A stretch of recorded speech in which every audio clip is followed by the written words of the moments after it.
Hey, y'all. I hope everyone is staying safe today. We'll be talking about this weekend's snowstorm and how the city is responding in the coming days. But today, we got to talk about the events that unfolded last week at 6th and Market Streets. So, to catch you up, last week, National Park Service workers used crowbars and wrenches to dismantle exhibits that mentioned slavery at the president's house at Independence National Historic Park. It took about 90 minutes to remove the signs honoring 9 people enslaved at this home, which was the home of President George Washington. One federal worker was quoted by the Inquirer saying he was just following orders. The city immediately filed a lawsuit demanding the reinstallation of the exhibits. We knew this was coming, we just didn't know when. Now, remember, under an executive order issued by President Donald Trump last year, material at national monuments, museums, and parks that, quote, inappropriately disparage Americans were slated for removal.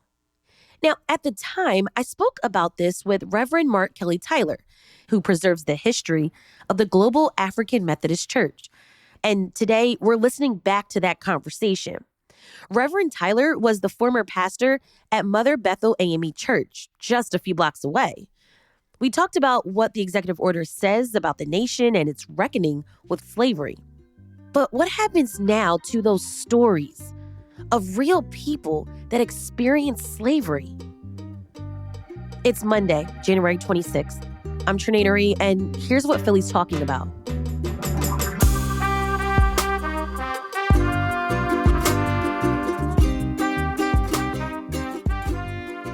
Reverend Mark Kelly Tyler, when did you hear about these efforts by the Trump administration to get rid of the slavery exhibits at Independence National Historic Park? What was your reaction? How did you feel? Well, I'll tell you, I guess if you've been just kind of following the news, this was a foregone conclusion for me that we were going to arrive at this point. If you listen to the things the president had been saying and watching the things that he'd been doing, that there's no surprise. So I guess it was during the summer that we all heard about the executive order to go back and re-examine everything, including gift shops and things that they even sell in all of the sites that are controlled by the federal government. It is, after all, the first president of the United States, his home. George Washington lived there. There's people talk about that all the time. George Washington slept here. George Washington ate here. He actually lived there, he and Martha. And, by the way, 9 enslaved people from their very large plantation in Virginia that were cycled in and cycled out. I'm not surprised that this would become a big issue for him. And I will have to say that I'm pretty disheartened to think about the fact that somehow all of the hard work of activists who weren't believed in the very beginning, over 20 years ago, when Michael Corden led the effort to have that place honor the enslaved people, that all of that effort, all of the architects, all of the project managers and the Park Service people, for that matter, that could just be wiped away in just a moment. To me, it re-traumatizes the same people again. I have similar feelings, and I want to address that in just a moment. So the latest is that the exhibits have been removed. I would suspect that anything that has to do with the harshness of slavery will be taken away, as he's kind of on this, I only want good news. I mean, he only wants good job numbers. He only wants good news stories. He only wants comedians on the air who tell good jokes about him. So obviously he only wants good news about slavery. And from the perspective of a descendant of enslaved people, I don't know where you find good news stories. Slavery, in the words of Bishop Richard Allen, who, the founder of the AME Church, Bishop Allen had been enslaved. And he wrote in his own autobiography that slavery is a bitter pill. And that, he said, he was a person who considered himself to have a relatively, quote unquote, good owner. And yet it was still a bitter pill not being able to be free. So imagine what folk who came from Virginia must have felt like. Absolutely. Reverend Tyler, please help me to understand the justification here, right? Why is the Trump administration erasing years of research and advocacy? We're talking about Americans here, Black Americans who were not only enslaved and survived the terrors of slavery, but who were the very people who built this nation through their sweat and tears. What is the justification here? Yeah, I don't know that there is a good justification. I mean, I understand. Listen, I mean, and I think we can all understand that you want balance in looking back. That that there are things about life in our own personal histories, our family histories, our institutional histories that are good and bad. And so, but it feels like he wants to swing the pendulum so far to the extreme that it really just erases what slavery was. That yes, I mean, I guess anybody can make an argument that there were, some good things, and I use that very, very lightly. That that came out of the experience, but it pales in comparison. There's no one who could try to make the argument that somehow slavery itself was good. He has people who work in the administration, who have actually, and people who are supporting Project 2025, who through their own research have tried to make the argument that we're missing out on all the good that slavery produced. But again, from the persons who have had narratives handed down to us from family members, I mean, I don't have to go so far back to find family members who were born before 1865. I can trace them back to Virginia when they left immediately after emancipation and went to Arkansas, which was kind of the Wild West back then, for a new start. These are not strangers to us. These are family members with names who live this. And so we understand that, yeah, we wouldn't be here talking, I guess, if not for slavery, and as though somehow we wouldn't have a wonderful life somewhere else. So I just, it's just hard to understand the thinking here. It's hard to understand how anybody could be so callous and so insensitive and lack empathy to know how triggering it is to say, I'm tired of talking about the bad stuff of slavery. Well, we can't relitigate history. We can't change the past, but we can change the future. And that's why these exhibits are important, so that we don't keep making the same mistakes again. And that is quite honestly my fear, that if you make slavery and reduce it down to what some people have in new textbooks for K through 12 as forced migration, as opposed to what it was, then we'll find ourselves going back through these same dangerous roads again. As the former leader of one of the first religious institutions for freed Black Americans, what do you tell people in church, right? What do you tell Philadelphians to do at a moment like this? Well, I mean, so my new role is actually as historiographer of the AME Church. I now do what I did at Mother Bethel. So at Mother Bethel, I was, also the head of the museum there at the church and the archive. And so a large part of my job was to curate the history of that congregation, which gave birth to a denomination that's now in 39 countries on 5 continents. So my new role is to do that exact same thing, but now for the entire AME Church. And I get that question all the time from people. It's what do we do in this moment? I mean, who thought when I ran for this position that history would be, our history would be such an important story in this current administration? And what I've been trying to say to people is, number one, that we really have to begin to steward our own historical assets. For example, I was at Brown versus Board of Education Museum in Topeka, Kansas. Oliver Brown was an AME preacher. And when you think about the Brown versus Board case, 3 of the 5 cases that became that Supreme Court decision had AMEs front and center. Briggs versus Elliott in South Carolina, the case in Delaware with Lewis Redding, who was an AME attorney in Delaware. So we've thought all these years that we could give our things to the federal government. The National Park Service is nonpartisan. They'll be safe there. They have more resources. And so, sure enough, all of our things are there when it relates to Brown versus Board of Education. Not everything, but a great deal of things are there. Same thing with the President's House and the Smithsonian. As Pastor Mother Bethel, we sent 2 artifacts to the Smithsonian African American Museum, again, believing that they were safe. I think we now know that you cannot simply assume that anymore. So it's incumbent upon us to begin to put resources aside and find physical buildings where we can curate our own exhibits to talk about what our church and our role has been in the founding of this nation and how that is extended outside of the country as well. And then also to have a place where we can hold archival information as well. We just simply can't trust all institutions anymore like we thought, because history has now become a part of the big political fight in this country. Well, what happens to those artifacts? Like you mentioned, do they get put away? Do they get returned back to you all? I mean, listen, so this is you asked earlier, like what's happening with the president's house. One is legally, we don't know the answer. Like that exhibit, does that belong to the city of Philadelphia? Or was it just simply gifted to the National Park Service until they didn't want it anymore? Can we I take see. that back? If they don't want it, can we have it and place it somewhere else in Philadelphia? Or do they have the right to just simply throw it in the trash? I mean, we don't know. Now, in the Smithsonian, my guess is that many people did what Mother Bethel did when I was there, which is to loan the artifacts there for a long period of time, and you have the right to take them back. We loaned artifacts to other places as well.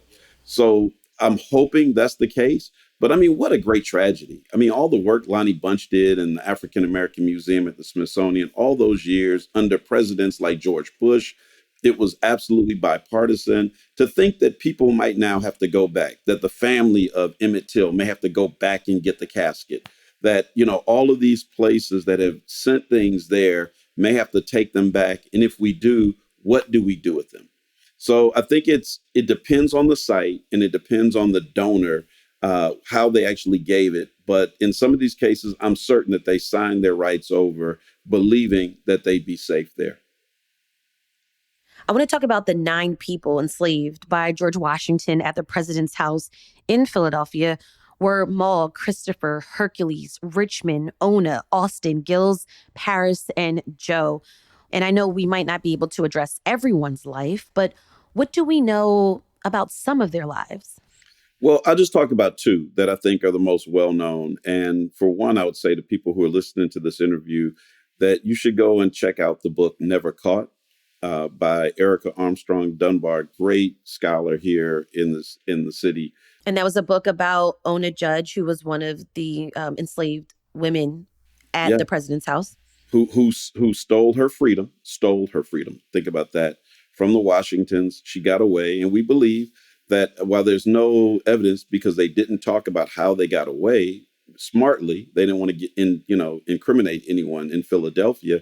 But you have to believe that they were having interactions with free Black people. Richard Allen, for example, had a chimney sweep business. He was an entrepreneur. So while he was running the church, the first building went up in 1794. George Washington was still there at that same time. So Allen, his chimney sweep business and his apprentices went in and cleaned the chimneys of the house we're talking about. So you've got free people coming in and out of the house, whether, all of the 9 of them were able to go around Philadelphia or not, like the famous chef Hercules. They were coming in contact with free Black people.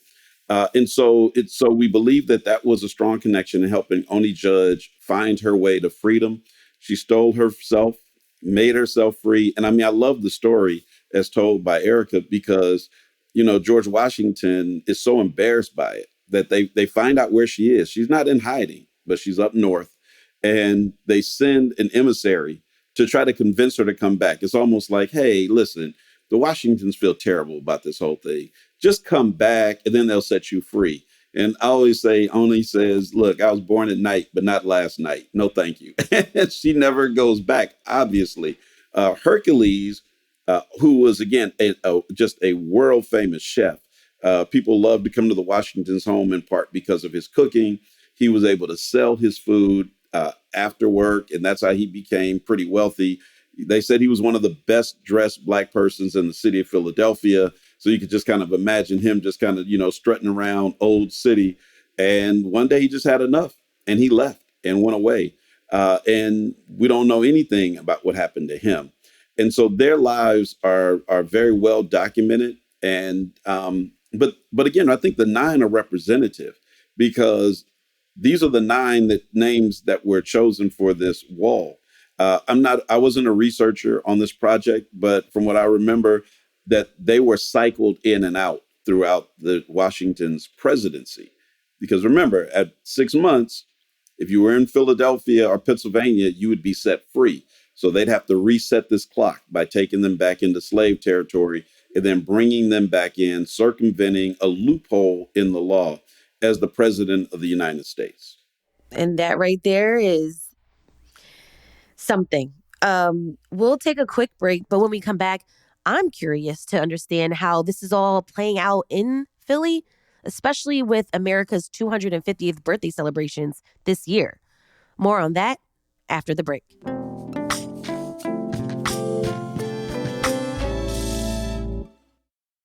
Reverend Tyler, tell me about the effort several years ago to make sure that these names and stories were memorialized at the president's house, right down the block from the Liberty Bell, the birthplace of American democracy. What was that fight?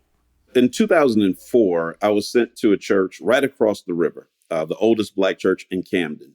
So I was at Macedonia AME until November of 2008. And on that side of the river, obviously, you're kind of caught up in Philadelphia's world. So I remember hearing about the excavation, this public debate. So the first fight was to get the Park Service to acknowledge that this happened.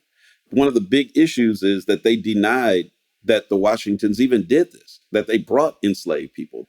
And so once they were able to prove that and demonstrate that, and then at that point, everything else, kind of began to fall into place. But they had to fight to get the acknowledgement. I think, Michael Cord could probably tell you much better than I could about, the fight about getting those particular names up or why they even settled on those nine names.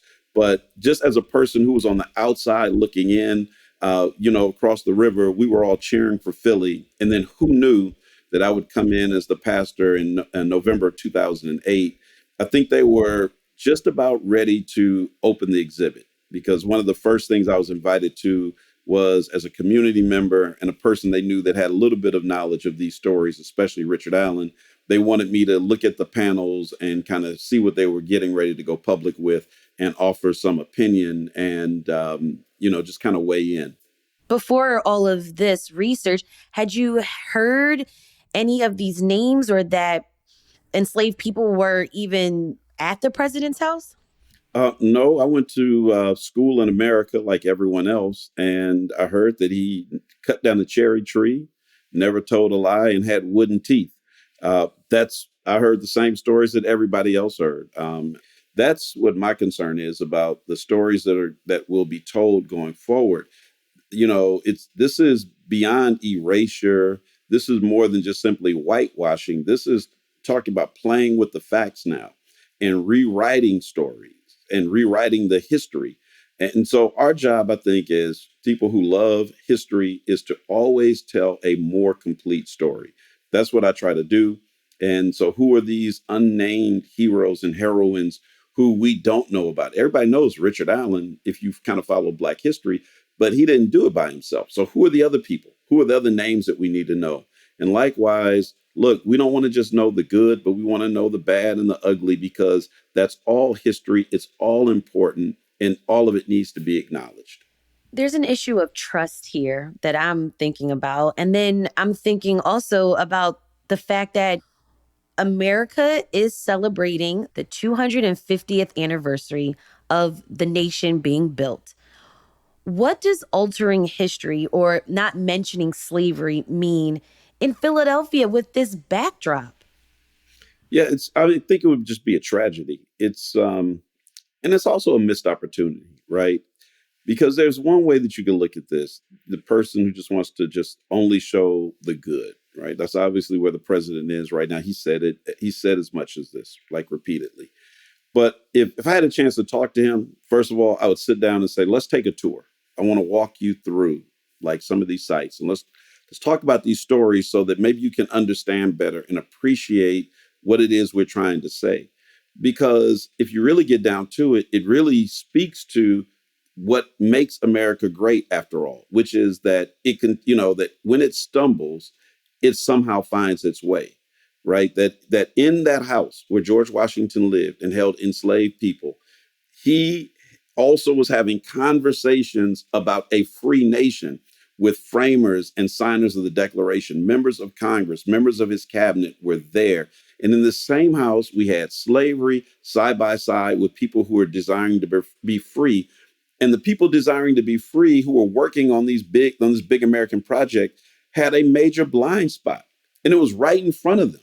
I mean, like Hmm. literally, it's right in front of you. How do you not see this? It's the irony of the whole American story.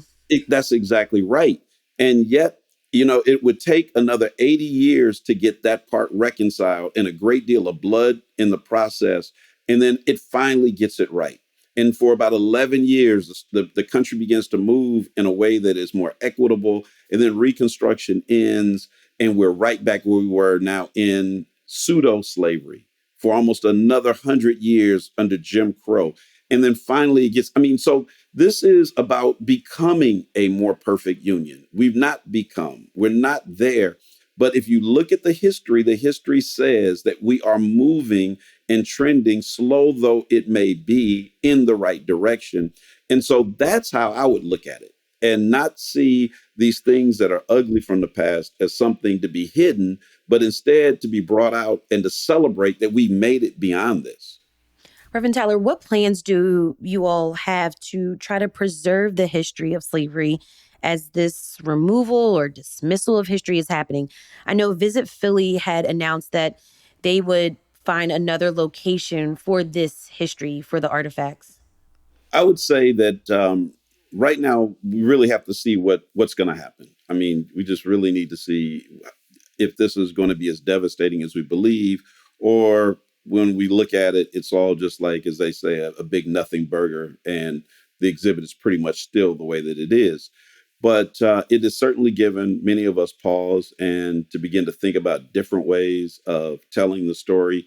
What I will say is this: while there's nothing concrete laid out yet, that one thing that everyone that I've spoken to is absolutely committed to is to making sure that the story does not go away. And that in Philadelphia, when people come and they want to learn about the Liberty Bell, they want to see the room where the signers of the Declaration met, they want to see the home where Thomas Jefferson wrote the Declaration of Independence, they want to see where these folk all went to church, that they are also going to know that slavery existed in this city. And we want people to walk away, having dispelled that myth that most of us grew up with, which was that slavery was simply a Southern thing, that it didn't happen in the North. Yes, slavery happened in Pennsylvania and in New Jersey and in New York and everywhere else, and it was abolished slowly. And, then it was abolished in the South after a war, but it existed almost everywhere at the very beginning. And that's a story in and of itself, one that corrects something that most of us get wrong, because we've been taught that from the time that we were very small, that, oh, that never happened up here. Not so. Hmm. What does this mean for healing? Like, since slavery, there have been great people and movements that have tried to heal this country from these devastating practices. What do you suggest that we tell our children about what is happening right now? How do we explain all of this? Well, so it's interesting you asked that question because, all four of my children now are in their 20s, early 20s to late 20s. And, I remember when they were kind of coming up thinking like, well, like, how do you tell them these stories? I mean, it was easy for me. My mother grew up in Arkansas. She was born in 1933. And so she grew up in the very heart of Jim Crow. And so she always, reminded us of these stories. And she's still alive at 91 years old. Wow. And so I remember, our kids were in mixed schools, and it's like, when do you kind of begin to tell them this? Because you don't want to like put too much on them. They need to kind of understand this on their own. Hmm. And so as they're growing, I could kind of recall sometimes some pushback, like, "Oh, that's not how it is. The world's not like that. That's the old times. You guys need to get out of that." And then Trayvon Martin happened, and after Trayvon Martin, Mike Brown, and and Sandra Bland and so many stories that started to cascade that kind of seemingly started with Trayvon Martin. We know it didn't start there, but for them, that was kind of their great awakening. And then George Floyd and everything else. And um, so each of those moments opened up an opportunity for us to explain deeper about the way that the world is and why there are people who look at you and believe that you're not qualified just because of the color of your skin, who believe that you were here only because of affirmative action or DEI, and that you've taken some white person's job. So we have to explain that. That doesn't just come out of nowhere, out of thin air. It comes from a deeply rooted history. And so each of those moments made that opportunity possible. And this moment now also makes it possible. Listen, if you want to, you're talking about what I tell my kids, I think we need to tell all of our children that there have been history books in this country from the very beginning. You look at some of the textbooks from the early 1900s talking about slavery. They talk about slaves being happy and docile, and they show pictures and drawings of enslaved people with fiddles and dancing and partying and having a good time on the plantation. And that became a dominant image for many white Americans about what slavery is. So that when you have people show up today saying, oh, slavery wasn't that bad, it's easy for people to believe if that's the only thing that you've been told and it's been handed down to you from your parents, their parents, and so on, right? So for me, trying to help my children and other young people understand how people could view us in this way, it's like they've been miseducated. They've been lied to. And so, we also have a duty to try to help educate the rest of the world as well, where they got this bad information from. So it's not just simply remembering for our sake, but it's also helping other people remember so that we all appreciate better what this country actually is versus the myths that we're often told. Reverend Mark Kelly Tyler, thank you so much for joining me today on CityCast Philly. Well, I appreciate the opportunity. And listen, I'm always optimistic. I believe that when a door closes, then a window opens somewhere else. And that, remember, everybody, we didn't always have National Park Service sites to tell our stories. There was a museum in Mother Bethel going all the way back to the early 1900s. And if it means going back into our church basements and everywhere else, we're going to keep telling our stories. So let's keep fighting.